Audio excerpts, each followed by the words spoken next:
Alors, je suis Maria Vollers, je suis eurythmiste. J'ai été formée à Paris, enfin en région parisienne, il y a une trentaine d'années. Donc, c'est un cursus de 4 ans, ce sont des études artistiques. Puis, je suis allée en Suisse où j'ai participé à un travail artistique avec une vingtaine de rythmistes. Et ensuite, j'ai fait une formation d'eurythmie thérapeutique en Allemagne, tout en travaillant encore régulièrement avec des enfants. Voilà. Puis j'ai pu, après je suis arrivée en France où là j'ai vraiment développé les 3 pôles de l'eurythmie, à la fois pédagogique avec des enfants, thérapeutique avec des enfants et des adultes, et aussi vraiment faire rentrer dans les bases de l'eurythmie et l'eurythmie artistique pour des groupes. Voilà. C'est un art du mouvement qui est né dans un contexte particulier, au début du XXe siècle. Et voilà, c'était un questionnement, comment trouver, dans la danse un renouveau. Ça s'est passé au même moment, que Isadora Duncan, était aussi là, avec toute une recherche différente dans le mouvement. Et là, il s'agissait, de rendre visible la parole et la musique. Donc c'est d'abord un travail d'écoute. On écoute la parole, on écoute la musique et on essaye de faire, de se lier à ce qui vit dans la parole et ce qui vit dans la musique. Dans la parole, nous avons des sons, mais nous avons aussi, alors c'est la parole poétique au départ, vraiment. Donc on a tous ces sons, le A, toutes les voyelles, toutes les consonnes, et on essaye de se lier vraiment à ce monde-là, de manière très phénoménologique, en ressentant déjà comment elles résonnent et quels espaces intérieurs elles créent, quel vécu vivent derrière chaque son. Voilà, et pour la musique de même. Donc on va essayer d'entendre cette musique et de pénétrer les lois de la musique. Donc on va se demander par exemple quel geste a un majeur et un mineur. On sent un majeur va nous conduire vraiment vers une joie et nous faire sortir et rayonner, alors qu'un mineur c'est plutôt une musique qui va rentrer. On va essayer de comprendre comment ce jeu du rythme, distinguer ce qui est du domaine de la mélodie, de la hauteur du son, et de trouver les gestes qui permettent d'exprimer ça. Voilà, de pénétrer aussi dans l'intervalle, le silence. Voilà. Et c'est toujours, on essaye de vraiment... en fait, on amène des gestes conscients et emplis de sens à chaque fois, d'un contenu, voilà, d'âme. Ce sont vraiment, le rythme permet de vraiment rendre visibles tous ces gestes d'âme et les intentions de l'âme. Les intentions dans la parole aussi. Donc on va pouvoir exprimer aussi par exemple des sentiments comme l'orgueil, comme l'intelligence, être diablement intelligent, qu'est-ce que c'est? Ou la piété, quel geste pour la piété? Ou voilà, donc on essaie vraiment de rentrer dans des archétypes, des lois qui sont valables pour tous les hommes, ce qui est général en fait. Donc et ça devient, c'est un art, oui, très expressif, oui. Je ne sais pas trop, expressif. Rendre visible quelque chose qu'on ne voit pas. Alors moi, je peux dire, peut-être comment j'ai rencontré le rythme et qu'est-ce qui m'a touchée pour pouvoir aller dans ce chemin. Et j'ai fait des études de sociologie et pendant ces études, j'ai eu le sentiment d'être trop abstraite et donc j'ai eu le besoin de travailler et il se trouve que cette aspiration m'a conduit à travailler dans le monde du handicap et là, je suis vraiment, j'ai été accueillie, alors que je ne connaissais pas du tout, dans un centre de pédagogie curative, après avoir travaillé vraiment dans un domaine psychiatrique, où j'avais trouvé qu'il y avait une absence de vie et pour les personnes qui étaient psychotiques ou autistes qui étaient là, très peu de vie, très peu de choses en fait, on les retirait de la vie. C'était le sentiment que j'avais. Et en cherchant vraiment une pédagogie, je suis tombée sur un centre de pédagogie curative où là, au contraire, tous ces personnes handicapées, c'était des jeunes adultes qui avaient entre 14 ans et 21 ans, pouvaient vivre une expérience à la ferme, donc pouvaient aussi avoir encore un enseignement avec de la peinture et de la musique. On leur faisait jouer du théâtre, alors qu'ils étaient vraiment profondément handicapés, hein. Et on faisait participer à une vie vraiment quotidienne, donc voilà, avec des odeurs, des couleurs, des rythmes dans la journée. Et voilà, c'est un petit peu comme ça que j'ai découvert aussi une autre manière d'appréhender l'être handicapé. Donc il était capable vraiment quand même, on pouvait accéder, malgré ce handicap, à son esprit. Et on avait la certitude dans ce lieu qu'en fait, ce qui était amené touchait son être intime. Et là, dans ce cadre-là, j'ai accompagné le rythmiste thérapeute qui avait des enfants autistes en individuel et qui faisait des choses très très simples. Et donc là, c'était Thomas, et c'était un autiste très très difficile, qui se mutilait et qui se frappait beaucoup. Il était défiguré d'ailleurs par ça. Toute la maison a été construite autour de lui, les tableaux accrochés parce qu'il arrachait tout. Donc une violence qui était vraiment quand même très très grande envers lui-même, comme une absence de présence aussi totale. Et dans ce cours de rythmie, pour lui, en fait, dans ce moment de thérapie pour lui, il y avait des cannes qui étaient par terre et il y avait un élément rythmique dans la parole qui était prononcé, des paroles assez profondes, hein, mais que j'entendais pas vraiment. Et je devais aider le rythmiste à soulever les pieds de Thomas, qui refusait fermement de le faire, et dans cet élément de rythmique, le faire marcher. Voilà. Et d'un coup, Thomas qui frappait, hein, quand même, et il fallait donc être prudent de ne pas recevoir des coups. J'avais sa main dans ma main, et j'ai senti dans sa main toute une vie différente. Il a commencé à transpirer, et j'ai relevé la tête parce que j'étais en dessous de lui. Et là, d'un coup, je l'ai vu. Dans ses yeux, j'ai vu Thomas. Et c'est la première fois que j'avais une rencontre avec lui, en fait. Et j'ai su à ce moment-là que je ferais de la rythmie parce que j'ai compris que c'était un art de la présence. Voilà, un art de la présence. Après, voilà, on peut vraiment la marche, simplement travailler la marche, c'est une chose extraordinaire, de marcher vers, hein, se mettre en route vers. Et du coup, on sent que cet élément très rythmique de lever le pas, de le reposer par terre et d'avancer, en fait, on avance vers soi et puis on peut revenir vers soi. Et le rythmie, vraiment, on cherche à comprendre justement comment ce jeu se manifeste dans le mouvement, dans la parole. Et c'est un petit peu dans cette direction-là voilà, qu'on soigne. Et j'ai vraiment eu cette étincelle intérieure qui m'a fait dire, bien que je ne comprenais pas complètement le discours de le rythmiste, me faire dire que ce serait mon métier à un moment donné dans ma vie. Voilà.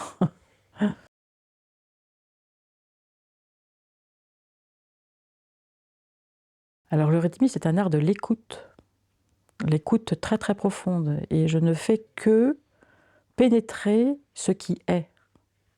Donc quand j'écoute, c'est des fois plus facile pour la musique parce qu'on s'est un peu éloigné de l'art de la poésie. Mais quand j'écoute une musique, je veux dire, il y a et que je l'écoute souvent, je l'écoute mieux. Et là, non seulement je vais l'écouter mieux, mais je vais la pénétrer par le mouvement, donc me lier complètement à elle. Et donc ça mène une présence. Je ne peux pas faire autre chose que ce qui est. C'est-à-dire que je ne vais pas me mettre à faire des gestes qui ne correspondent pas à la musique. Donc je ne vais pas me mettre à baisser les bras alors que la musique monte. Et ça correspond vraiment à une réalité de mon organisme. Hein, je vois toute ma colonne vertébrale, par exemple, elle est vraiment construite. Et ça, petit à petit, on le vit. Bien sûr qu'on ne pense pas à nos os quand on fait de l'eurythmie. Je veux dire, quand j'amène de l'eurythmie de manière... mais en tant que thérapeute, je le vois. J'ai un squelette qui est construit complètement musicalement. Et donc, c'est une évidence, finalement, quelque part, de manière très évidente, quand on fait entendre un son aigu à quelqu'un, il va aller le cueillir dans les hauteurs et un son bas dans les profondeurs. On sent que toute notre colonne est construite comme ça, hein, à travers vraiment une base qui est beaucoup plus solide et qui arrive vraiment avec les 2 vertèbres en haut qui sont absolument ciselées et d'une finesse incroyable. Donc on a dans des colonnes comme ça, et la hauteur du son, elle va se passer dans ça. Donc je vais vraiment essayer de rendre visible ça. Je vais essayer de rendre visible le rythme aussi et de sentir voilà, ces espaces du rythme. Qu'est-ce que c'est qu'une longue, par exemple? Mais c'est pas moi qui vais inventer ce que c'est que la longue, mais je vais essayer de pénétrer de plus en plus pour me dire, mais en fait, une courte, qu'est-ce qu'elle fait? Une longue, qu'est-ce qu'elle fait? Une courte, elle me ramène à moi. Hein, quelque chose de court, je suis dans mon organisme. Si là, le bras, il est long, et si je fais une courte, je suis tout proche de moi. Et donc vraiment, c'est comme une espèce d'éveil, alors que la longue m'éloigne, mon âme se répand, et elle m'éloigne. Et donc je vais pouvoir le vivre comme ça aussi.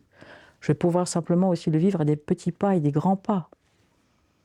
Voilà, je vais pouvoir vivre un silence. Qu'est-ce qui se passe dans un silence? Est-ce qu'il y a un arrêt du mouvement? Ou est-ce qu'au contraire, il y a plus de mouvement? Un intervalle, une seconde, par exemple, par rapport à une septième, c'est 2 mondes différents. Quand je vis un intervalle de seconde, c'est tout petit, c'est encore très intime, très proche de moi. Alors qu'un intervalle de septième va m'amener déjà à vibrer dans le lointain. Et donc c'est... En fait, tout prend une qualité, en fait. Tout est contenu. Et dans ce sens-là, c'est un art qui m'amène vers une grande légèreté et en même temps qui m'incarne pleinement. Et je suis incarnée dans la mesure où je me suis saisie profondément de mon être, je dirais, de mon âme en fait. Hein. L'incarnation, c'est ce lien entre le corps, et j'ai un corps qui est très vivant, donc je vais me servir de ces forces de vie qui sont là, hein, qui peut croître et se déployer et tout ça, et puis en même temps j'ai une âme. Et c'est vraiment, le rythme veut vraiment comprendre ce mystère de l'incarnation. Mais tout prend sens. Quand je marche un carré, c'est pas pareil que de marcher un cercle. Et tout ça, je vais m'en servir d'un point de vue. Après, quand je pénètre tous ces éléments, quand je marche une droite, ce n'est pas pareil que de marcher une courbe. Je ne m'adresse pas au même... ça ne me relie pas de la même manière au monde. Ça n'a pas le même effet sur moi. Donc, par exemple, simplement, si de manière pédagogique, on va beaucoup utiliser le mouvement et les dépassements dans l'espace, et on sent toutes ces formes géométriques, c'est quand même de la lumière, il faut les penser. Hein, mais là, je l'amène dans le mouvement, donc ce n'est pas une pensée abstraite, c'est une pensée qui devient réalité. Donc dans ce sens-là, on est aussi très très concret et très présent. Et quand on voit le monde de l'enfance qui grandit, on peut vraiment suivre des états de conscience qui sont très différents. Un petit enfant n'est pas pareil qu'un adolescent, il se vit intérieurement différemment. Et nous, on va essayer d'accompagner ça. On va essayer d'accompagner ça avec aussi la dimension qu'en fait, on vit en nous-mêmes une dimension spirituelle, et qu'en fait, il s'agit quand même de faire en sorte que la personne, de construire l'enfant et l'adolescent et le jeune adulte de manière à ce que quand il le décide de manière libre, il puisse retrouver en lui cette aspiration spirituelle. Qu'il ne le perde pas. Parce qu'en fait, quand on regarde l'évolution de l'enfant, c'est vrai qu'au départ, il est tout ouvert, complètement ouvert, à donner à la vie. On le sent, il imite immédiatement.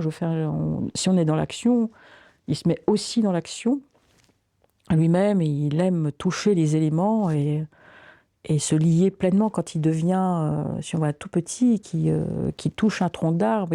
En fait, il éprouve tout par le corps et tout ça le construit en fait. Un objet lourd à porter, un objet léger, tout ça, ça le construit. Et moi, en eurythmie, avec un tout petit, je vais rentrer que dans la vie. Je vais parler du vent, je vais parler de scier, de construire une maison qui est un peu à l'image aussi de notre maison, qui est solide ou pas solide, qui laisse passer de la lumière à travers un petit trou ou pas. Et voilà. Et puis je peux sortir dedans et puis je peux rentrer. Donc je lui parle complètement de lui, de son temple, et de la vie en fait, et de la vie. Et puis après, quand il va arriver un peu plus dans l'âge social, à partir de ce qu'on pourrait appeler le CP, là, alors qu'il baignait dans un tout, on va continuer à baigner dans ce tout. Le sentiment d'un cercle, on l'a vu tout à l'heure, par exemple aussi, c'est quand on est tous ensemble dans un cercle et qu'on se regarde et qu'on se perçoit, En fait, on est ensemble. Et c'est un véritable sentiment du nous qui est là. On est tous ensemble. Et puis ça évolue. Hein. Au début, l'enfant, il est vraiment... Il sent pas forcément où je suis, où tu es. Il va falloir tout apprendre, droite, gauche, où je suis, où tu es. Et donc, on va suivre ça aussi. D'un coup, on perçoit, tout l'autre, il n'est pas tout à fait pareil que moi. Et je peux lui faire des coquineries.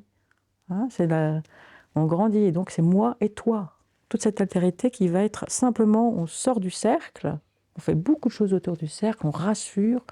Tu es dans une plénitude, tu es dans le nous, et on t'entoure et tu vis ce cercle. Et ensuite, après, tu t'individualises et tu fais pas la même chose que ton voisin.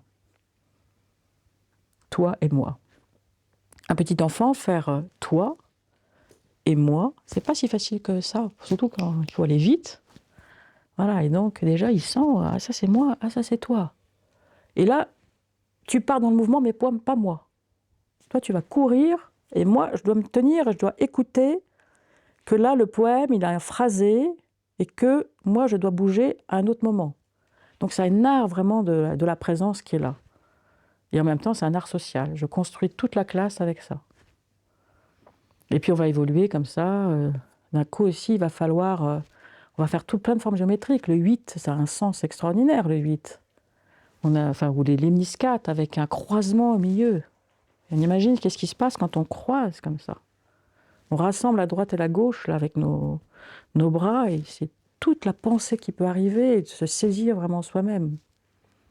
Et donc on bouge, comme ça c'est 8, et d'abord tous ensemble, on fait donc l'enfant, je dis pas, je vais trouver une image au départ, et puis pour l'amener, voilà, le soleil est rond, un étang peut être rond, donc je vais trouver plein d'images, parce qu'il est dans ce monde d'images, et puis petit à petit je vais amener des concepts, donc ils vont faire des 8, et au moment où ils vont se croiser, c'est merveilleux, il y a une musique qui coule, ils doivent courir comme ça, et puis petit à petit, il faut vraiment que tout le monde, celui qui est un peu plus faible, et qui a du mal à avancer dans le monde, il va devoir se forcer au moment où il faut passer, parce qu'il y en a toujours un qui passe comme ça, dans la vitesse, et celui qui court tout le temps, il est retenu. Donc je peux vraiment éduquer très profondément l'autre, à cette perception de l'autre et de soi-même, sans moralité, sans lui dire « toi tiens-toi tranquille, attends l'autre », pas d'explication.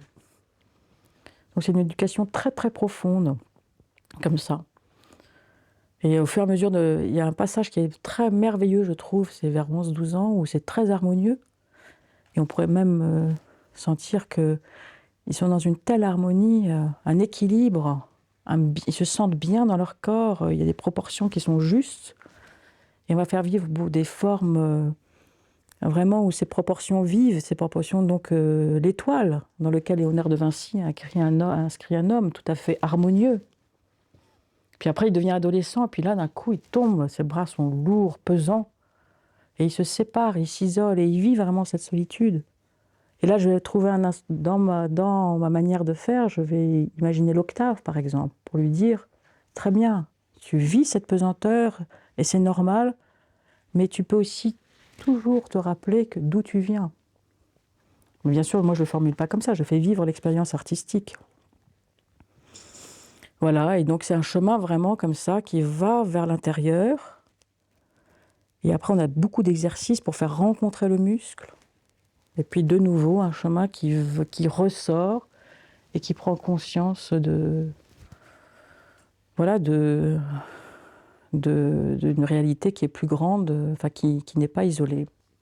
Et quand je travaille vraiment, ça c'est l'accompagnement des enfants à travers une école Steiner, c'est-à-dire toujours leur faire vivre ce respire entre l'intériorisation et quand même le dehors aussi.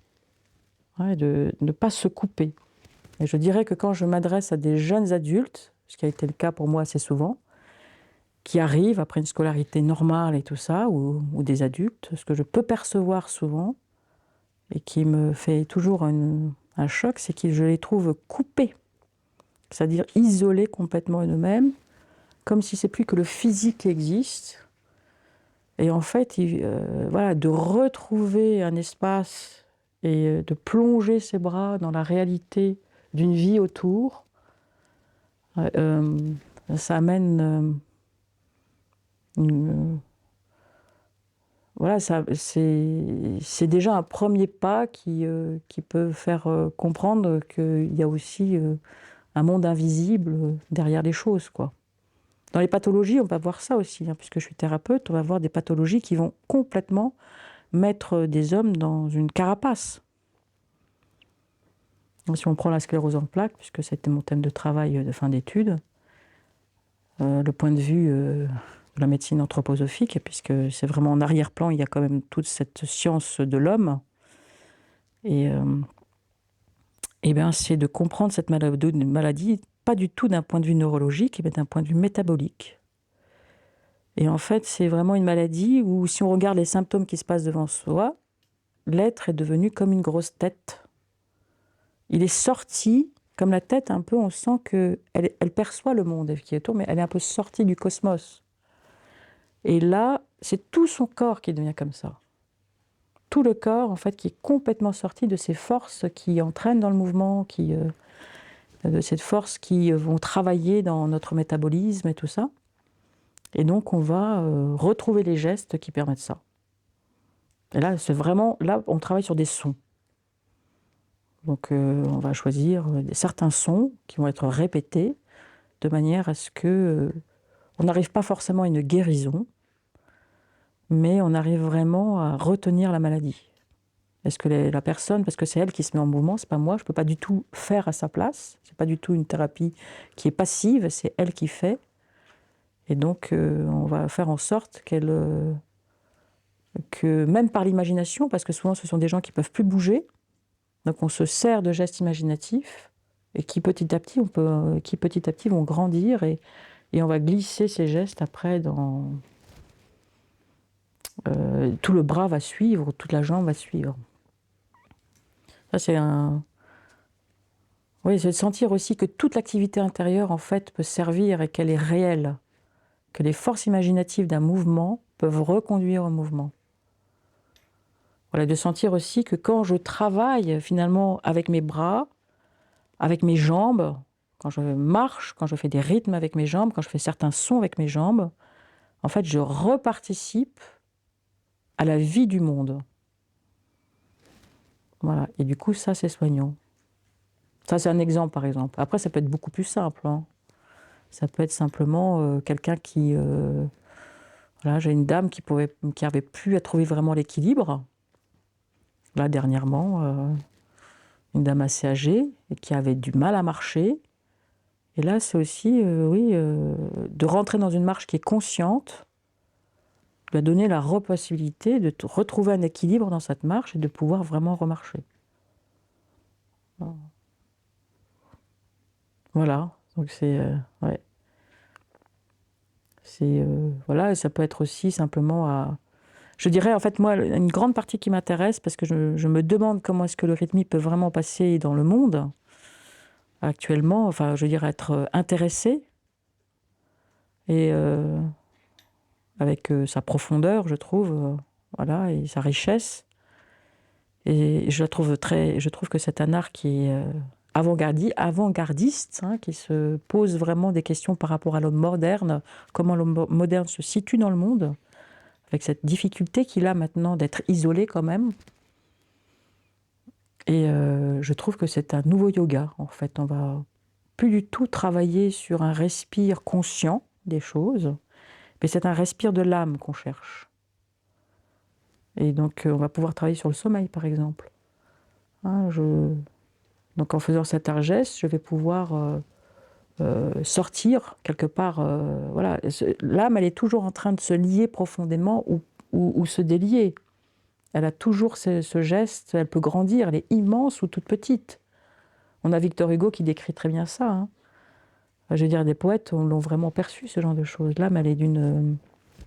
Regarde en toi ce ciel profond qu'on nomme l'âme. En ce gouffre, au zénith, resplendit une flamme. Un centre de lumière...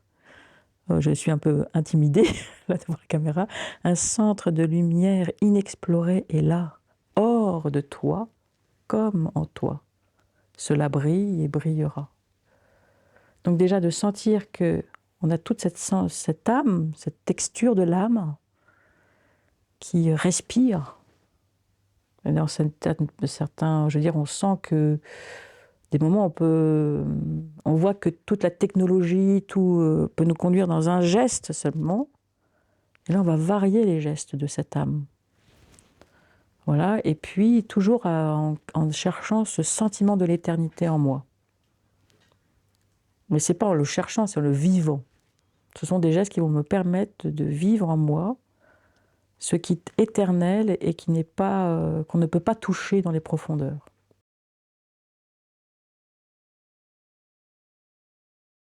En fait, je dis souvent ça à mes élèves, c'est un art extraordinaire parce qu'en fait, il n'a pas de limite. C'est un art qui marche avec la maturité. Quand on est danseur à l'opéra, là, il y a un moment donné où ça s'arrête. Je ne peux plus pratiquer mon art. Et là, c'est un art de la maturité, je veux dire, qui mûrit avec moi. Et c'est vrai que je dirais que c'est au niveau de la perception quelque chose qui augmente. Et que ce que je vais faire au départ, je vais me ressentir plus moi-même. Je vais ressentir des émotions de mon âme. Comme ça va devenir de plus en plus... on va descendre et on va vraiment, par exemple, avoir des perceptions de courant. Un geste descendant va avoir... on va sentir comment ça agit sur soi. Un geste montant aussi, comment ça agit sur soi. Et donc, plus l'âme s'est liée vraiment à cette corporéité, plus il y a une densité qui est là. Et puis, surtout, j'ai un outil. C'est-à-dire que je vais vraiment pouvoir... voilà, faire ressentir, je veux dire vivre ou faire vivre un sentiment de contraction, par exemple, ou un sentiment de détente. Et donc j'ai un véritable outil expressif, en fait. Je vais pouvoir passer très rapidement de l'arrière, d'un sentiment de l'arrière à l'avant. Et donc dans musicalité, par exemple, c'est, je veux dire, ou dans un poème, je sais pas, j'ai des gestes de haine, par exemple. On sent bien qu'un geste de haine ne va pas faire ça, il va faire ça. Mais donc, je peux prendre un espèce de recul, enfin, de rejeter les choses du monde, et puis dans l'instant d'après, être un personnage, je veux dire, il va falloir que j'utilise au contraire complètement l'espace avant. Donc en fait, je dirais que on sent que l'âme, c'est a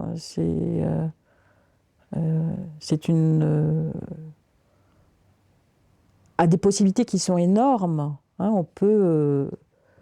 dans la musique, par exemple, il va falloir, ou même dans la parole, il va falloir que j'exprime un geste. Et ce qui va être intéressant et ce qui va être complètement, vraiment, qui va mûrir dans mon travail, c'est comment je passe d'un geste à l'autre. Et toute l'activité intérieure qui va me faire passer d'un A à un autre son et un autre geste. Et donc tout ça, c'est vraiment, je dirais... là, on arrive vraiment dans la pratique de l'eurythmie qui est extraordinaire et qui mobilise absolument tout l'être. À la fois son corps, son âme et l'esprit, en fait, la vivacité d'esprit. Ouais, voilà. Je ne sais pas si c'est... Du coup, effectivement, avec le mûrissement de son être, et je veux dire, on a des eurythmistes qui sont très vieilles. Là, j'ai un professeur que j'aime énormément et qui a 93 ans. Et elle, c'est devenu tellement concret. Elle fait un tout petit geste et on voit une seconde. Ça, c'est que ça a complètement pénétré l'instrument. Et donc, c'est un art vraiment de la maturité. Voilà, c'est un art de la patience. Il faut beaucoup s'exercer. Il y a quand même une partie exercice qui est quand même très, très important. Et on arrive dans des finesses de perception. Je dirais pour moi, dans mon chemin, après d'autres eurythmies, c'est d'autres choses, mais moi, dans mon chemin, et parce que je me suis toujours intéressée à la question d'incarnation aussi beaucoup, ce sont des espaces. C'est-à-dire que je suis dans un monde d'espace, je peux créer des espaces. Voilà. Et je peux jouer avec ces espaces. Voilà. Et puis on a des perceptions, effectivement, voilà, de la tenue de son os, ça descend très très profondément, hein, et puis, ou alors de l'éloignement de soi. Et, c'est très très varié. Toutes les perceptions, on a vraiment des perceptions, et je pense de ce monde que je dirais éthérique, qui est un monde, voilà, je n'aime pas beaucoup le terme d'énergie, mais je pense que ça correspond, les énergies vraiment. et de ce monde d'âme qui est très coloré aussi. Voilà, et le sentiment de quelque chose, d'une éternité en fait aussi, de quelque chose qui dure. Alors, on peut tout exprimer avec le rythmisme, c'est-à-dire que par exemple, je peux exprimer quelque chose qui est plus volontaire, quelque chose qui est plus dans le sentiment, quelque chose qui est plus aussi dans la pensée. Donc je vois bien que j'ai des textes, par exemple poétiques, qui vont beaucoup plus avoir un caractère lié à la pensée, descriptif. Je vais avoir des poésies lyriques qui embrasent vraiment le sentiment, et je vais avoir des poésies extrêmement volontaires. Et tout ça, il va falloir que je métamorphose ma manière de m'engager dans ma corporéité. Et ça mûrit. On voit bien, ça vient pas du jour au lendemain. Ça mûrit avec moi.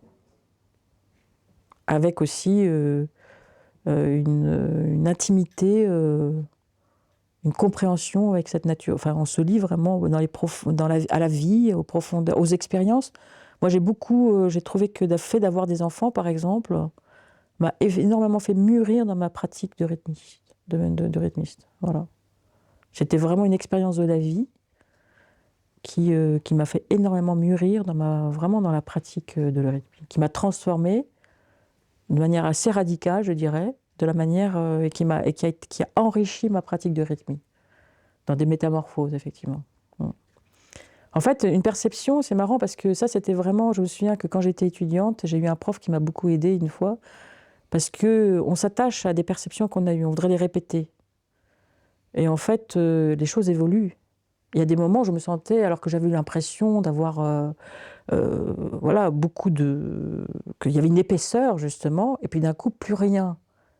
Et elle me dit, mais pourtant, tu as fait des progrès. Elle me dit, c'est vraiment une étape, en fait, où il y a, tu as conquis quelque chose, et puis après, il y a une étape de vide, où tu n'es pas encore capable de percevoir ce qui est nouveau. Donc, voilà. C'est compliqué, hein, ça, voilà.